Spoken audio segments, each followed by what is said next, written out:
Hello student, welcome back to my channel. আজকে আলোচনা করব CU BA political science honours CC 10 এবং 8-এর suggestion. CC 10 এবং সিসি 8, কারণ আমি আগে সিসি 9 সাজেশান আপলোড করে দিয়েছি। তোমরা যারা দেখোনি অবশ্যই গিয়ে চ্যানেলগুলো গিয়ে দেখে আসতে পারো। তো আজকের আলোচনা করব সিসি 10 এবং সিসি 8। তো প্রথমে আমরা সিসি 10টা দেখে নেব। প্রথম কোশ্চেন, 2-এর দাগে, সংস্কার আন্দোলনের রাজনৈতিক চিন্তার প্রধান উপাদানগুলি আলোচনা করো। পরবর্তী কোশ্চেন, সাম্যবাদ সম্পর্কে প্লেটোর ধারণার উপর টিকা লেখো। 3 নম্বর কোশ্চেন, সংবিধান সম্পর্কে অ্যারিস্টটলের মতবাদের ওপর টিকা লেখো। তো 2-এর দাগ থেকে আমি 3টি কোশ্চেন দিলাম। 3টি করলে অবশ্যই 2টো পাবে এবং 1টি লিখতে হবে। এরপর দেখে নেব 3-এর দাগে কোশ্চেন। 3-এর দাগে 15 নম্বরের একটি করতে হয়। কোশ্চেনটি দেখে নাও। 1 নম্বর, মধ্যযুগীয় রাজনৈতিক চিন্তার প্রধান বৈশিষ্ট্যগুলি বর্ণনা দাও। 2 নম্বর কোশ্চেন, আইনি তত্ত্বের রোমের রাজনৈতিক চিন্তার অবদান আলোচনা করো। 3 নম্বর কোশ্চেন, প্লেটোর ন্যায় বিচারের তত্ত্বটি সমালোচনা সহ ব্যাখ্যা করো। তো এই দাগ থেকে আমি 3টে কোশ্চেন দিয়েছি, অবশ্যই 2টি কমন পাবে এবং 1টি লিখতে হবে। পরবর্তী কোশ্চেন, 4 দাগের মডিউল 2।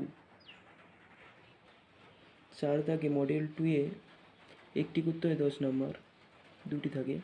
প্রথম কোশ্চেন, রুশোর স্বাধীনতার ধারণাটি আলোচনা করো।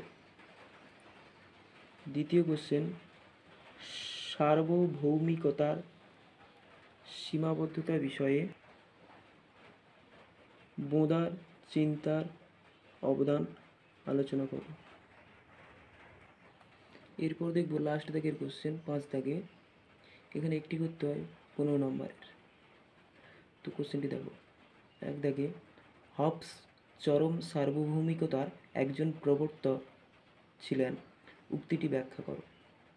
এবং লাস্ট কোশ্চেন দেখো 5 দাগের, সহজাত অধিকার ও সীমিত সরকার সম্পর্কে লকের ধারণাটি আলোচনা করো। এরপর দেখে নেব সিসি 8-এর সাজেশান। তো সাজেশানটি দেখার আগে অবশ্যই বলবো, চ্যানেলে নতুন থাকলে অবশ্যই সাবস্ক্রাইব করো এবং পাশের বেল আইকন অন করো পরবর্তী নোটিফিকেশান সবার আগে তোমার কাছে পাওয়ার জন্য। এবং ভিডিওটি ভালো লাগলে অবশ্যই লাইক, কমেন্ট এবং শেয়ার করে চ্যানেলের পাশে দেখো। এবার দেখে নেব সিসি 8।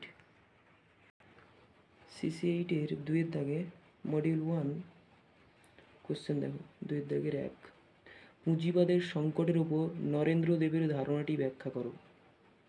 2, রাম মনোহর রোহিয়ার সামন্ততান্ত্রিক চিন্তার ওপর একটি টিকা লেখো।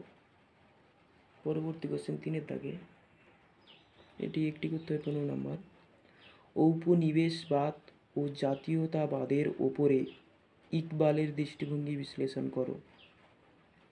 2-এর দাগ 3-এর 2,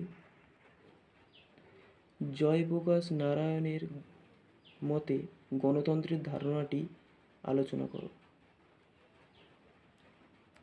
এরপর দেখে নেব মডিউল 2 4-এর দাগের কোশ্চেন। মডিউল 2 4-এর দাগের 1 দেখো, জিন্নার দ্বিজাতি তত্ত্বটি ব্যাখ্যা করো।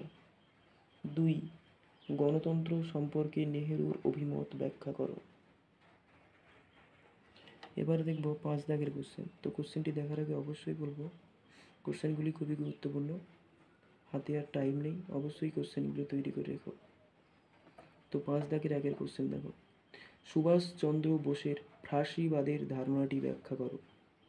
এবং লাস্ট কোশ্চেন, জ্যোতিবা ফুলের জাতি প্রথা এবং অস্পৃশ্যতার ওপর দৃষ্টিভঙ্গি সহ আলোচনা করো। তো চ্যানেল নতুন হলে অবশ্যই সাবস্ক্রাইব করো এবং ভিডিওটি ভালো লাগলে অবশ্যই লাইক এবং কমেন্ট ও শেয়ার করো।